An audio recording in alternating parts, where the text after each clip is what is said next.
ఓం శుక్లాం భరధరం విష్ణుం శశివర్ణం చతుర్భుజం ప్రసన్నవదనం ధ్యాయేత్ సర్వవిఘ్నోపశాంతయే. కార్తీక మహత్యము 12వ రోజు పారాయణం.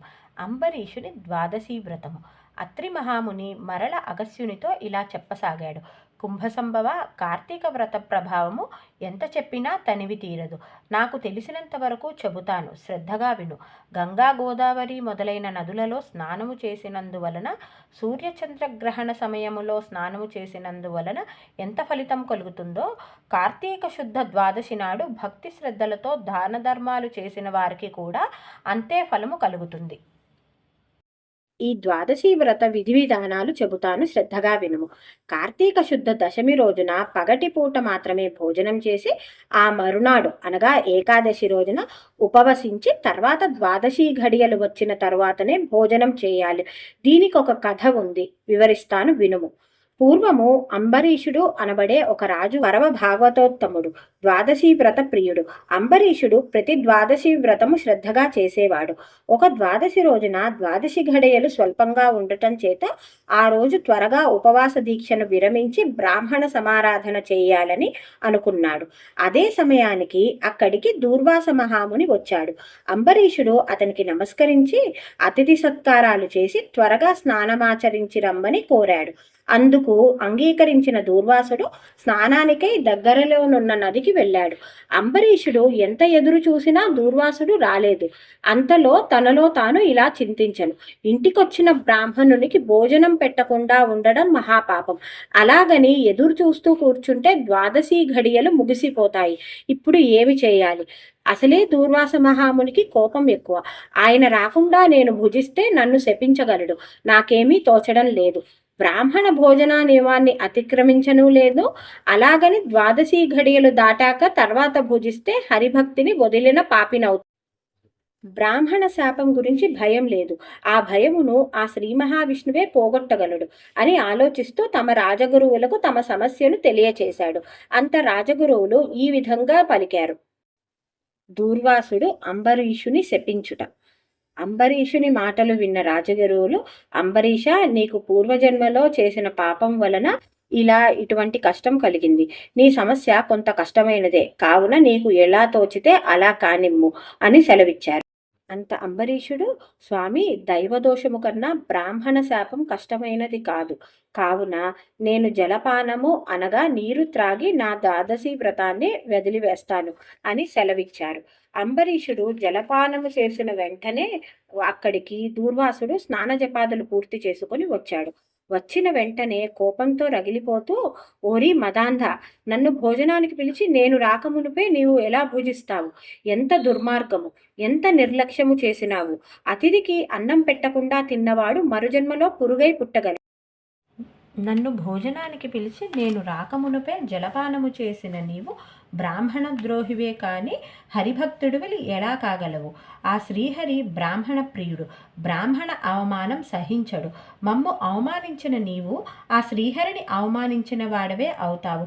నీ వంటి హరినిందాపరుడు మరొకడు లేడు. నీవు మహాభక్తుడవనే అతిగర్వంతో, నిర్లక్ష్యంతో నన్ను భోజనానికి పిలిచి నేను రాకముందే జలపానము చేసి నన్ను అవమానించావు.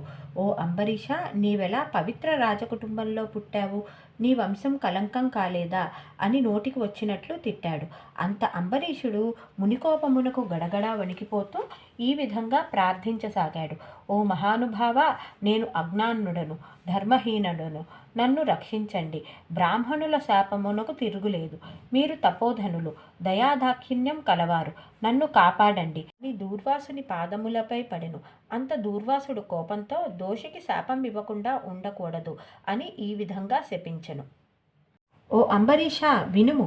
నీవు మొదటి జన్మలో చేపగాను, రెండవ జన్మలో తాబేలుగాను, మూడవ జన్మలో పందిగాను, నాలుగవ జన్మలో సింహంగాను, ఐదవ జన్మలో మరుగుజ్జుగాను, ఆరవ జన్మలో క్రూరుడైన బ్రాహ్మణుడిగాను, ఏడవ జన్మలో మూఢుడైన రాజుగాను, ఎనిమిదవ జన్మలో రాజ్యసింహాసనము లేని రాజుగాను, తొమ్మిదవ జన్మలో పాషండ మతస్థుడివిగాను, 10వ జన్మలో పాపబుద్ధి గల దయలేని బ్రాహ్మణుడిగాను పుట్టెదవు కాక అని శపించెను.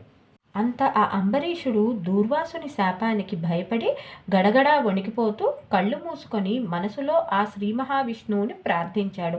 అంత భక్తసులభుడైన ఆ శ్రీహరి బ్రాహ్మణ శాపము వృధా కాకూడదు అని అంబరీషుని హృదయంలో ప్రవేశించి, మునివర్య, మీరు చెప్పినట్లే మీ శాపాన్ని అనుభవిస్తాను అని సెలవిచ్చాడు. అంత జరిగినా కూడా కోపం తగ్గని ఆ దూర్వాసుడు మళ్ళీ అంబరీషుని శపించబోగా ఆ శ్రీమన్నారాయణుడు తన సుదర్శన చక్రాన్ని అడ్డుపెట్టెను. ఆ సుదర్శన చక్రం కోటి సూర్యుల కాంతిని వెదజల్లుతూ అగ్నిజ్వాలలను క్రక్కుతూ దూర్వాసునిపై పడెను. అంత దూర్వాసుడు చక్రము తనను మసిచేయగలదని భయపడి ప్రాణములపై ఆశతో బ్రతుకు జీవుడా అని పారిపోసాగాడు. దూర్వాసుడు తనను కాపాడమని భూలోకంలో ఉన్న మహామునులను, ఇంద్రలోకంలో ఉన్న దేవేంద్రుడిని, బ్రహ్మలోకంలో ఉన్న బ్రహ్మదేవుణ్ణి, శివలోకంలో ఉన్న పరమేశ్వరుణ్ణి ప్రార్థించెను. వారు సైతం ఆ చక్రాయుధం బారి నుండి తనను కాపాడలేమని చెప్పారు. దూర్వాసుడు శ్రీహరిని శరణు వేడుట, శ్రీహరి హితబోధ.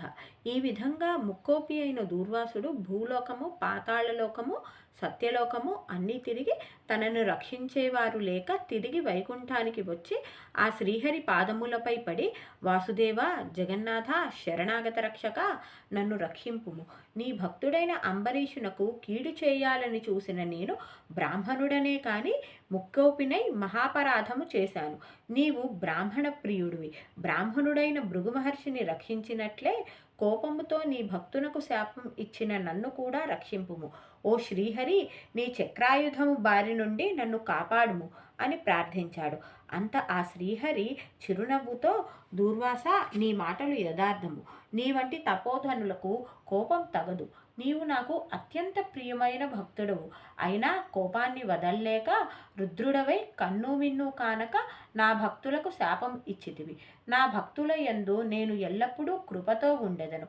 నీ కోపాన్ని తగ్గించి బ్రతిమాలి నిన్ను శాంతింపజేయ చూసిన అంబరీషుని మాటలు వినక నీవు శాంతింపనందున నన్ను శరణు కోరాడు. కావున నేనెప్పుడో ఆ రాజు హృదయంలో ప్రవేశించి నీవిచ్చిన శాపాన్ని తీసుకున్నాను.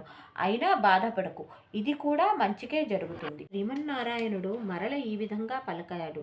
నీ శాపమున మొదటి జన్మ అయిన మత్స్యములో నేను మనువుని రక్షించడం కోసం సోముఖుడు అనే రాక్షసుణ్ణి చంపటం కోసం మత్స్యావతారాన్ని ధరిస్తాను. అలాగే క్షీరసాగర మథనంలో మందర పర్వతాన్ని నీటిలో మునగకుండా చేయటానికి కూర్మావతారాన్ని ధరిస్తాను. వరాహ జన్మమెత్తి హిరణ్యాక్షుణ్ణి వధిస్తాను. నారసింహ జన్మమెత్తి హిరణ్యకశ్యపుణ్ణి చంపి ప్రహ్లాదుడను కాపాడెదను. బలిచే స్వర్గము నుండి పారద్రోలబడిన ఇంద్రుని కాపాడటం కోసం వామనావతారాన్ని, దుర్మార్గులైన రాజులను సంహరించటం కోసం పరశురామావతారాన్ని, లోకకంటకుడైన రావణాసురుడిని చంపటం కోసం శ్రీరామావతారాన్ని ఎత్తెదను. అలాగే యదువంశంలో శ్రీకృష్ణుడిగాను, కలియుగంలో బుద్ధుడిగాను, కలియుగాంతమున కల్కి అనే పేరుగల రాజుగాను పుడతాను. ఈ విధంగా నీవు అంబరీషునికి శాపరూపంలో ఇచ్చిన 10 జన్మలు నేను పూర్తి చేయుదును అని చెప్పాడు. నా ఈ దశావతారాల కథను చదివినా విన్నవారికి సర్వసుఖాలు కలగటమే కాక వారిని నేనెల్లప్పుడూ కాపాడెదను అని మాట ఇస్తున్నాను. ఓం ఏవం శ్రీ స్కాంద పురాణ అంతర్గత కార్తీక మహత్యం 12వ రోజు పారాయణం సంపూర్ణం.